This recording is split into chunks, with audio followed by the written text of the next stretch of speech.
Hello, everybody. Welcome to today's Friday Live. It is Fiona Lukey's here. We are on Friday, the 2nd of September. It's the second day of spring here in Melbourne, and things are slowly but surely warming up. I do love spring. It's one of my favourite times of the year.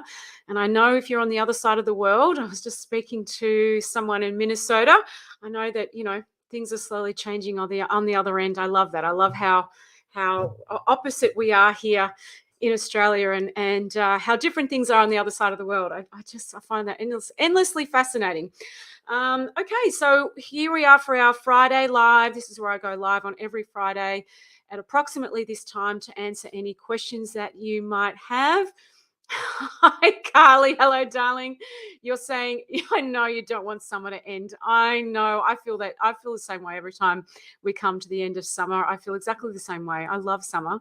Yep. I think you guys are going to have you've got some warmer weather for at least the next little while. It always takes us a little while to really get into the swing of spring. It's still pretty chilly here. But if you just tuned in live, welcome. This is your opportunity to ask any questions that you might have. And really, my Friday Lives are, I do this every Friday because I want to, I share with you what has shown up for me in my client work and with the students in my Relatable program over the course of the week. And there generally is a theme of some description that shows up. And I'm a big believer that if there is a theme in my work, and we're all very connected, a lot more connected than we realize, then that theme will have relevance to you guys out there. So, for me, it's about sharing that and then answering any questions that you have, because I'm looking in a really, really different direction, as you know.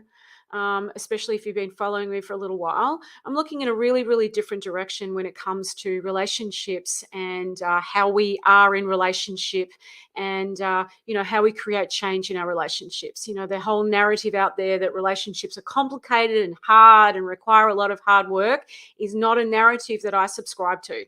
Relationships can be easy and simple, and yes, they can be effortless. And I really want you all to know that is possible. So, this is me bringing a different way of showing you how to create relationships, how to be in relationship, and how to make change in your relationships. Because as you may have heard me say before, and if you're new to my work, I say this a lot. Being great at relationships is an essential life skill.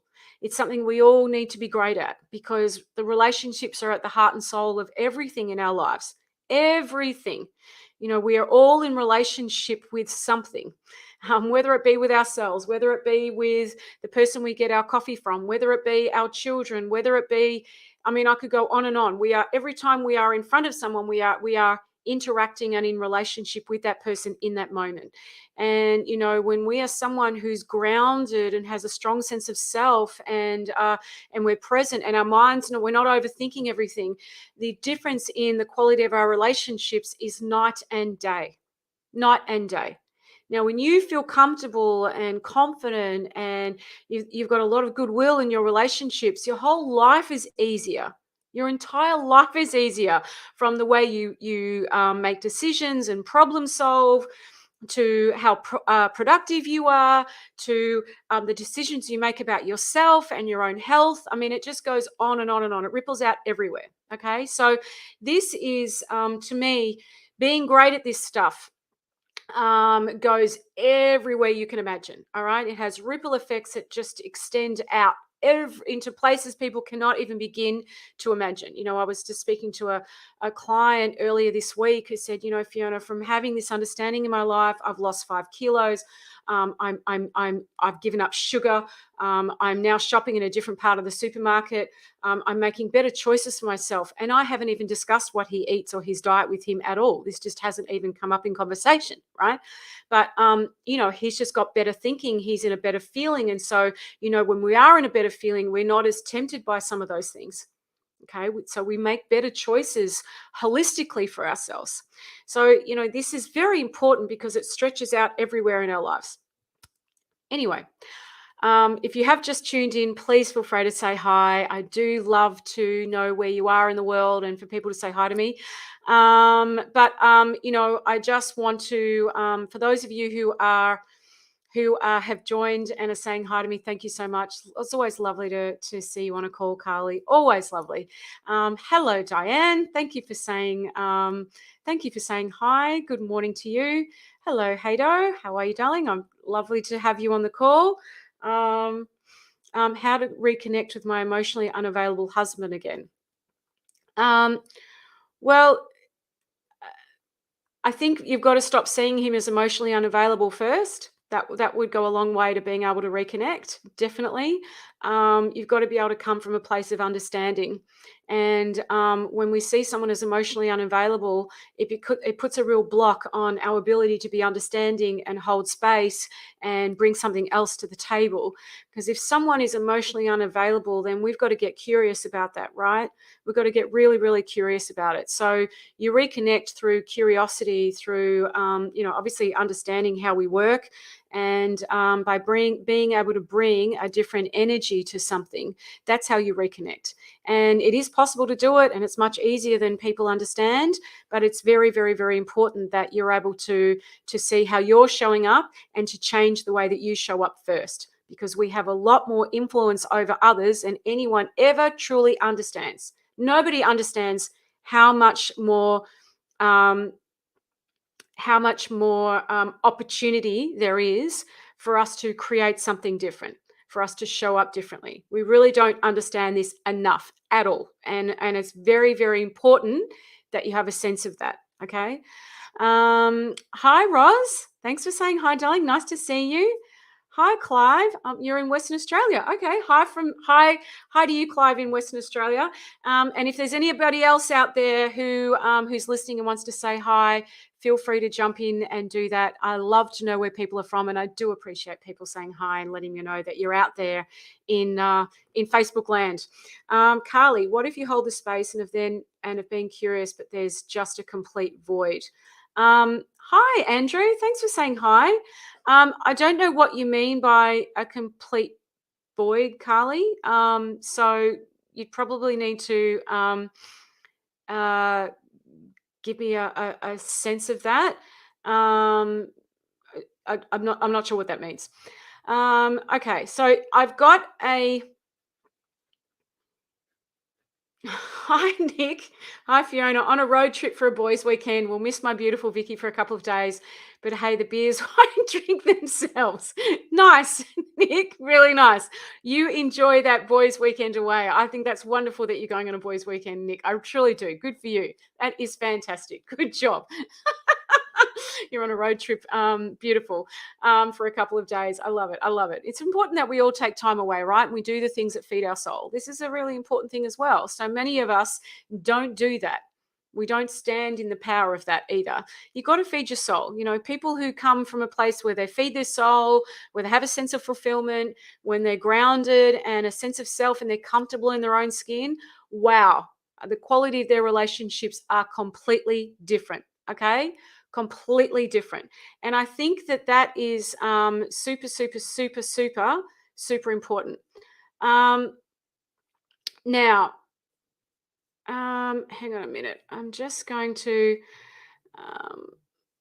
Hey, Trish. Nice to see you, honey. I've seen your question, Carly. Nice to see you, Trish. Thanks for saying hi. Always love to hear you. Now, before I answer that, I've got a couple of people with questions that they've sent to me earlier on in the week. So I really want to make sure I answer those.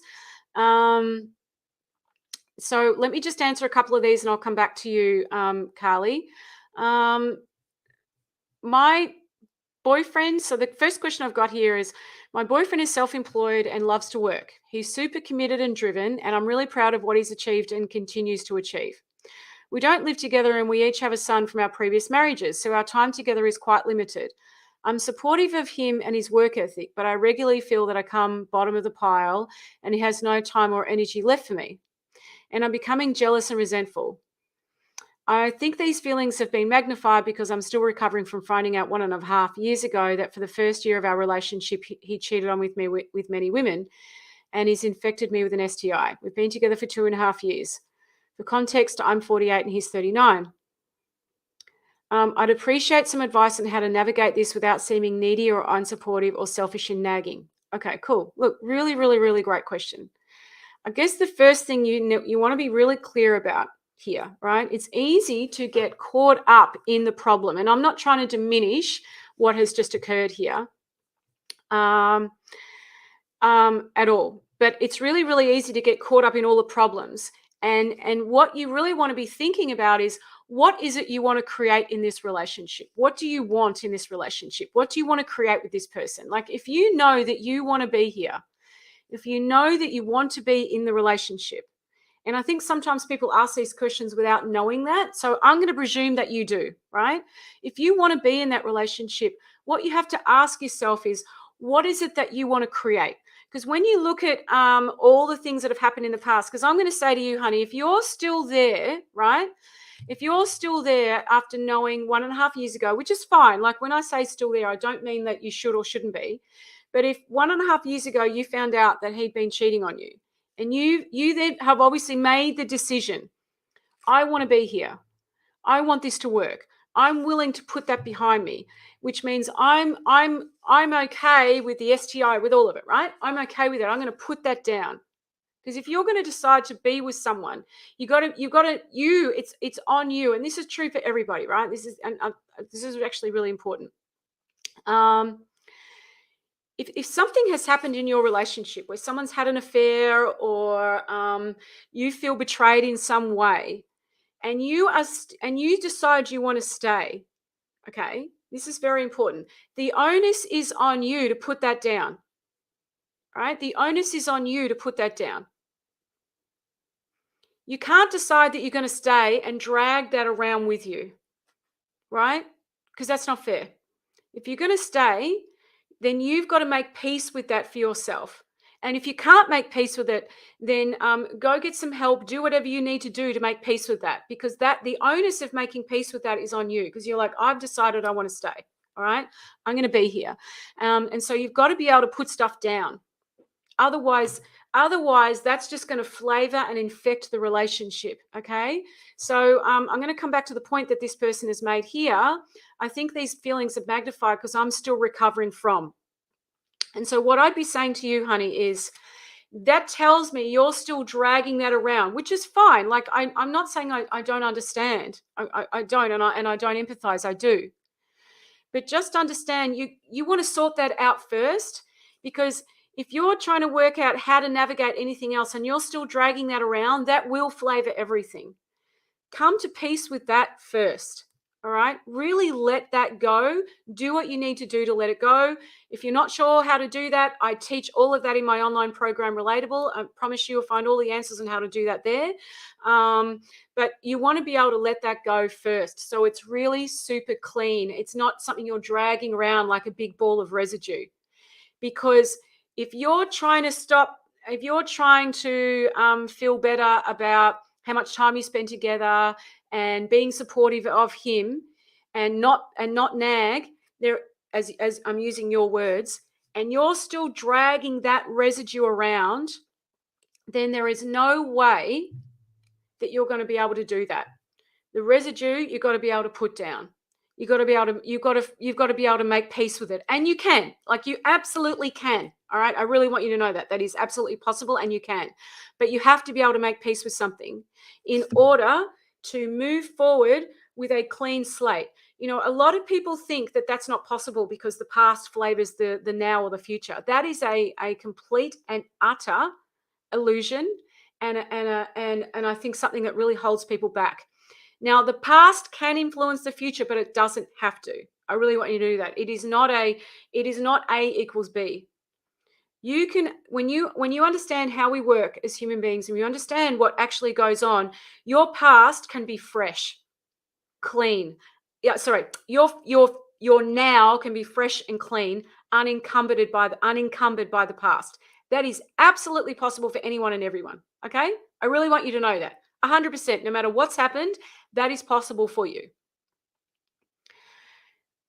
So my response to you is, you need to take care of that first.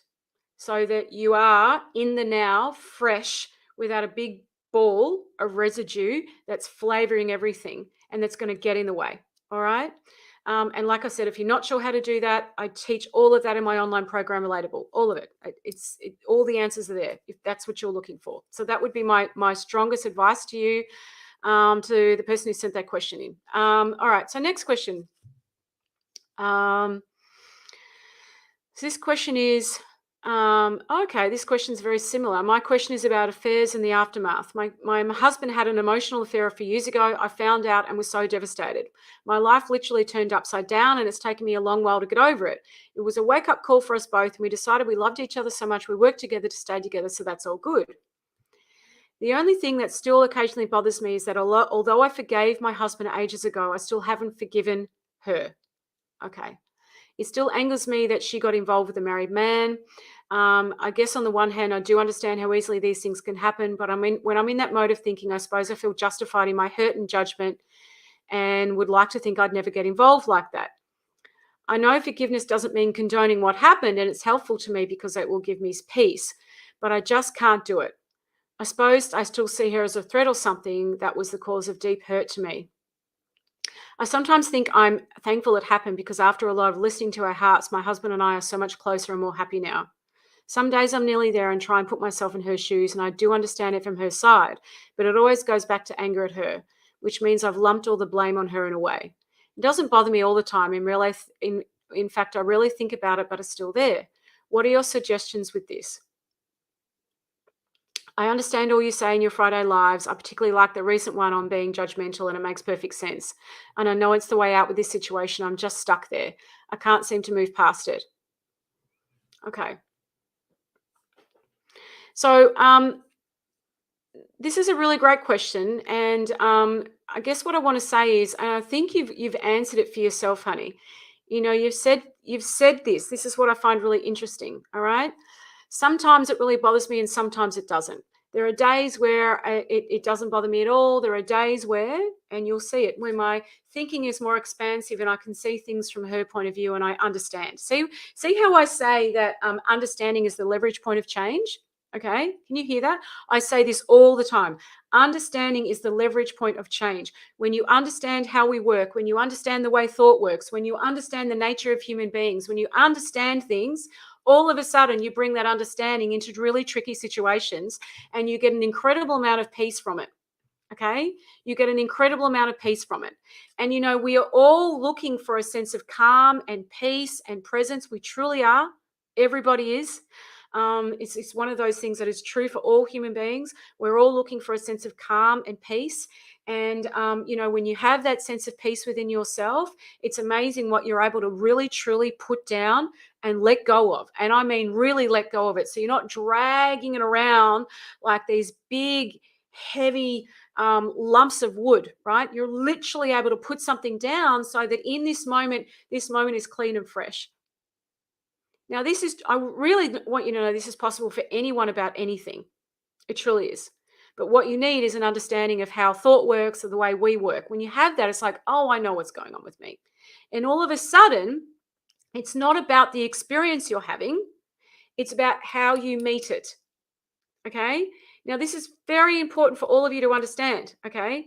Life is not about the experience you're having, it's about how you meet your experience. So we all go through life thinking that life is about the experience. All right. It's not. It's not about the experience. It's not the experience that causes suffering. It's how you meet the experience that causes suffering. Right? And I think this lady has illustrated this beautifully with her question. So I love this because she said it, you know. Sometimes I think I'm thankful it happened. So she's meeting that experience differently, right? And she's actually in a place of gratitude about it because it's like, wow, we're so much closer and happier now. It was the wake up call we needed. So she's now meeting the experience differently and she feels differently about the experience. The experience is the same, but she feels differently about it. Isn't that fascinating?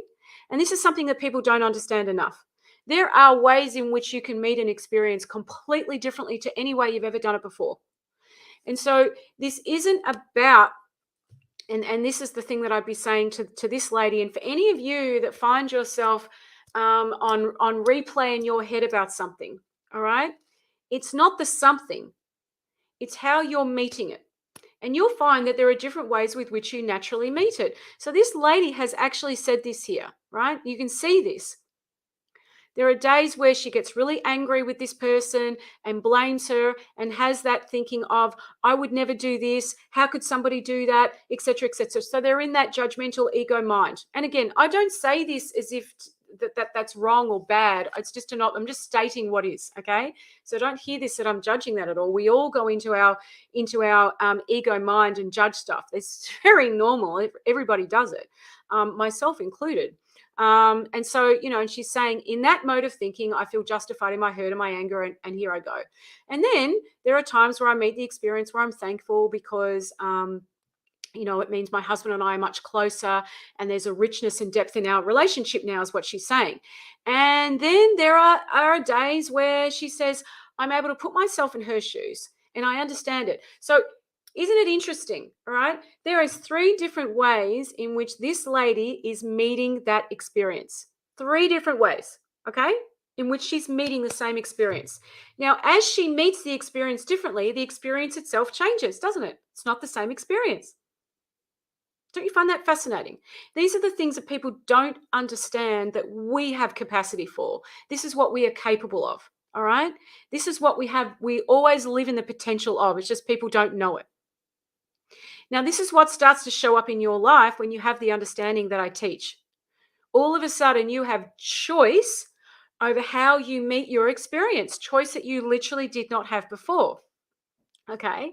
You have choice. Now, choice is the greatest gift there is. Okay? It really is. We only have suffering when when it looks like we have no choice. I'm stuck in this experience. I'm stuck in this feeling. I'm stuck. And so the suffering is exponential. It increases because people feel stuck. Now, when you see that you have choice, and you all do, okay? Now, don't hear this as though if you're choosing something else that makes you wrong or whatever. A lot of us don't know that we have choice. We think the only way we can meet an experience is one way because of the experience. And so all I'm going to say to you, you're just looking in the wrong place for the answer. Everybody has choice in how they want to meet the experience. And it's the most freeing thing in the world when you see it and you understand it. Now, I say this as someone who felt I never had any choice over any experience. Knowing that I have choice, knowing where to look for the answer, knowing where I can find choice has been so liberating because it doesn't matter what the experience is. Okay? Doesn't matter. I could be saying goodbye to my son at the airport, which I did in June, and he's gone traveling now and he'll be gone for who knows. I would say at least 2 to 3 years. I have choice over how I meet that experience.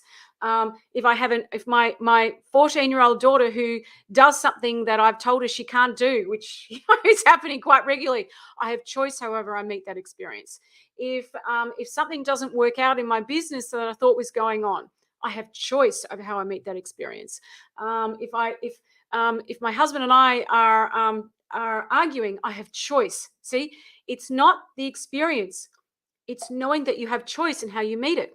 Okay? That is what transforms things. We get so caught up in trying to change the thing. That's how we get so stuck because you're putting your well-being into something that you have no power over. All right? You have to understand that you have choice. And when you know where to look for the answer, when you know where to look for that choice, it's very liberating. Because you can take that into anything and everything. As you've heard me say many times, life is a contact sport. There will always be something. There will always be an experience that you need to deal with, that you feel frightened by, that wasn't what you expected, that you didn't sign up for, okay? Where you feel like life has been unfair to you, or it feels like you've worked really hard and you don't deserve that, right? In whatever capacity. Please understand, you seeing the choice that you have around how you meet that is where the answer lies. Not in you being able to control or manage that thing. That's not where the answer lies. That's where suffering lies. Okay? I hope this is making sense.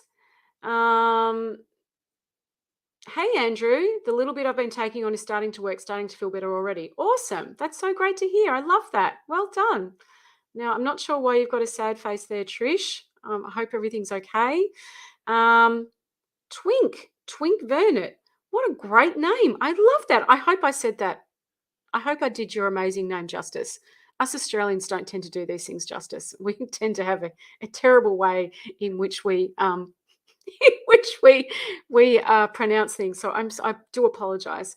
Hi Fiona, nice to see you. Empty nest syndrome and how to feel the whole of children leaving home. Yeah, I truly do understand that one.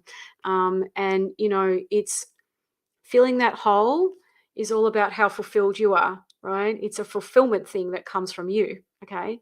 Um, and again, I think we often, when we understand where our well-being comes from, okay, when we truly understand that, you have that understanding wherever you go, and it's you actually look at that very, very, very differently. Okay, you move through it with more ease.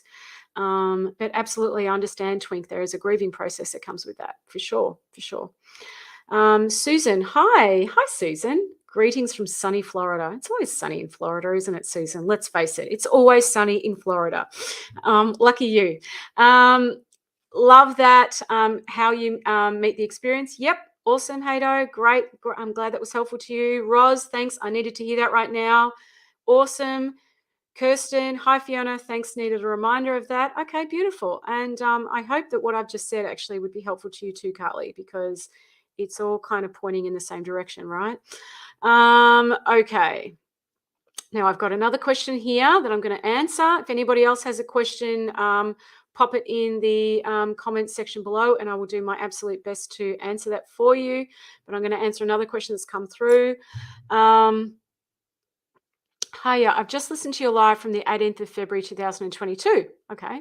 And you're talking about seeing the bigger picture first. I guess that's the answer to whatever you've been through, and it does make sense. I know this works for all life situations, no matter how bad I think. It's easier to see it if you're only arguing with someone rather than having someone really hurt you. It's one of those yeah, but situations. Okay, I feel the affair and all the deceit has affected me more than anything else in my life in a really deep level, but it's the same idea. Don't live your life in a judgmental mode. It's not a good place to be. Okay, I'm not sure that that's a question. It sounds like it's more of a statement. But again, one of the things when you realize that you have choice in how you meet your experience, okay? You start to realize that you have choice around the feeling that you want to live in. You are the creator of the feeling you want to live in. You are the creator. Now, the biggest mistake people make is in thinking that things are being created for them and they have no choice. This is what keeps people stuck and small, right? And frightened. And I get it. I used to live that way myself. I used to see life as bigger than me. I used to see the things that were coming at me as bigger than me. And I used to feel very disempowered. And, when we feel disempowered, we really, really, really, really create havoc in our relationships. We really do. And we project a lot of unhappiness onto the people around us.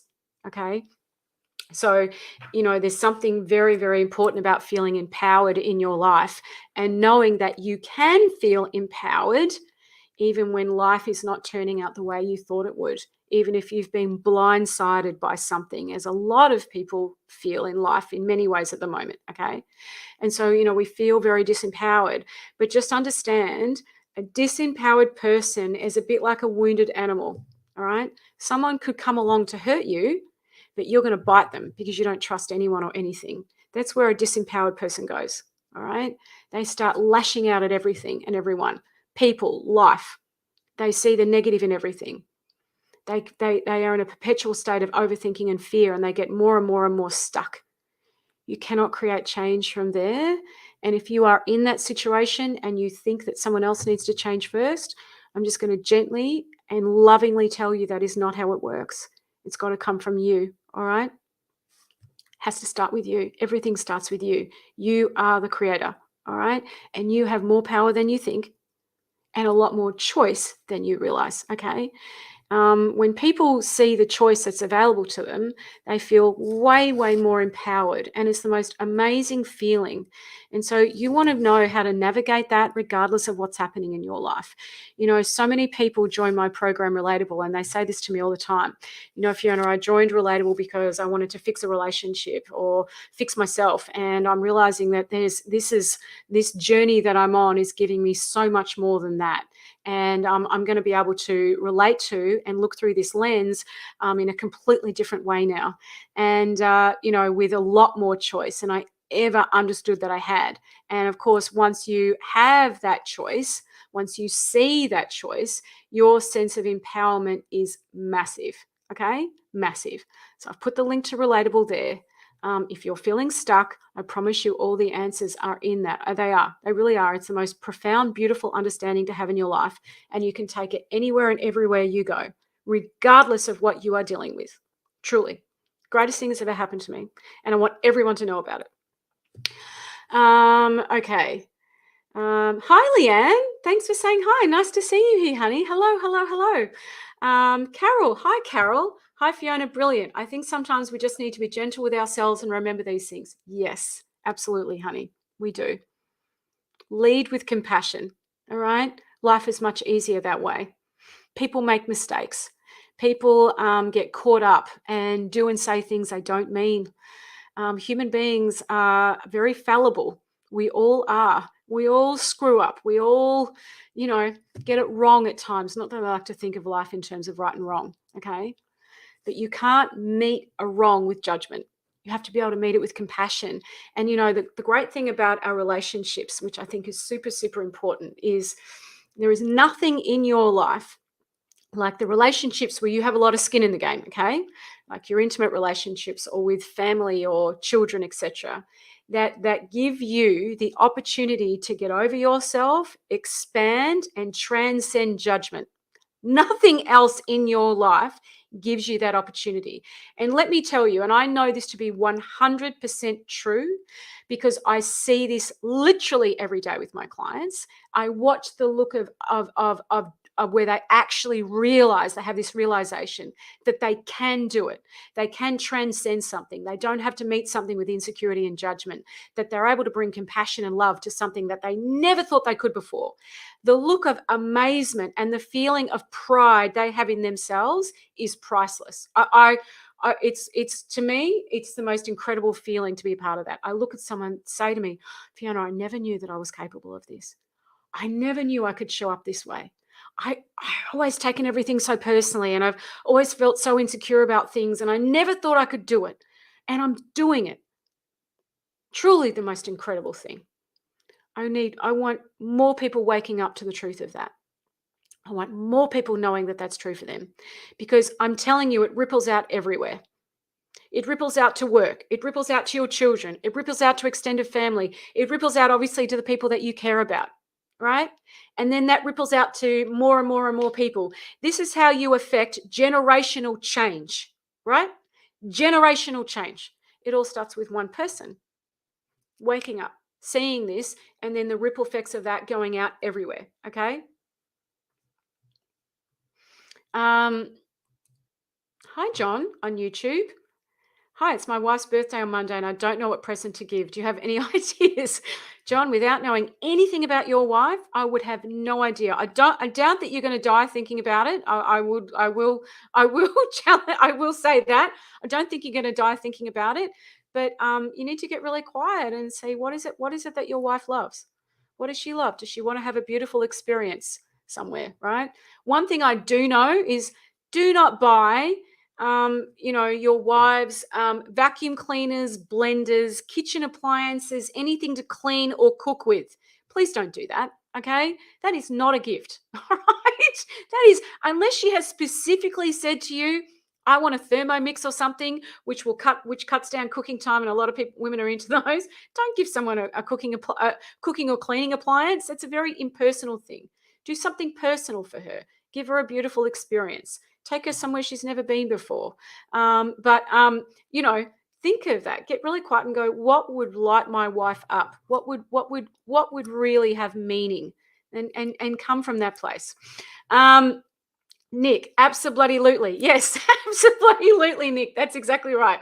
Leanne, ha ha ha. Yeah, honestly, there's a really funny YouTube video if you guys haven't seen it. I think it's called In the Doghouse. It's actually hilarious.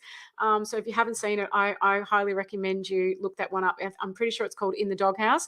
And it's a YouTube clip of all these men that have given their wives vacuum cleaners or an exerciser, an absizer or whatever, and the wife's received this gift, taken them downstairs, outside, and literally throwing them in the doghouse. And they go into this doghouse and they fall into this room where all these men are imprisoned who have to do cleaning and folding laundry until they understand the error of their ways. It's absolutely hilarious. A lot of them don't know why they're there. They don't understand how they got in the doghouse. You know, they thought this one guy goes to the doghouse. It's actually hilarious. He bought his wife a vacuum cleaner and he falls into the doghouse, and everyone, all the men go, oh, another one in the doghouse. Woo, woo, woo. You know, they're doing this. And the guy goes, do you know why you're here? And he goes, no, I don't know, man.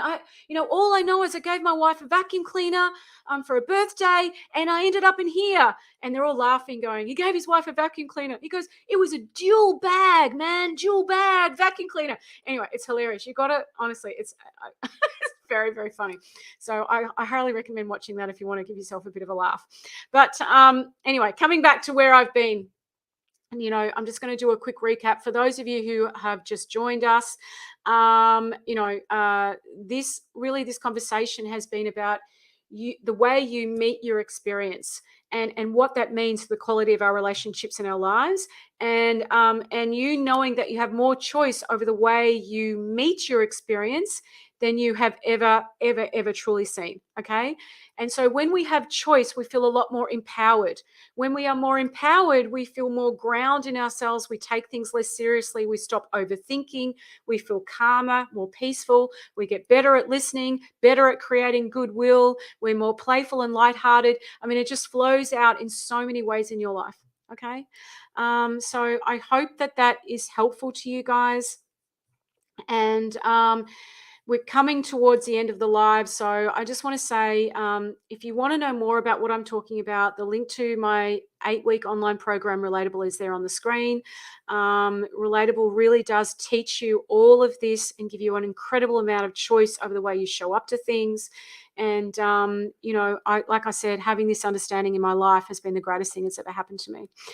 If you've got any questions, just post them in the comments below. Or if you want to send me a question to next week's Facebook Live, you can do so by sending me a question to hello@fionalukis.com.au. Easier if the questions have gotten into me by the day before. That makes it much easier for me to be able to address them during the live. Anyway, everybody, I hope that this has been helpful. Thanks for all your comments and for saying hello to me. It's always a pleasure to spend this time with you, and I will see you next week. See you, everybody. Ciao. Oh, happy Father's Day to all the dads in Australia. It's Father's Day this Sunday. Okay. See you, everyone. Bye.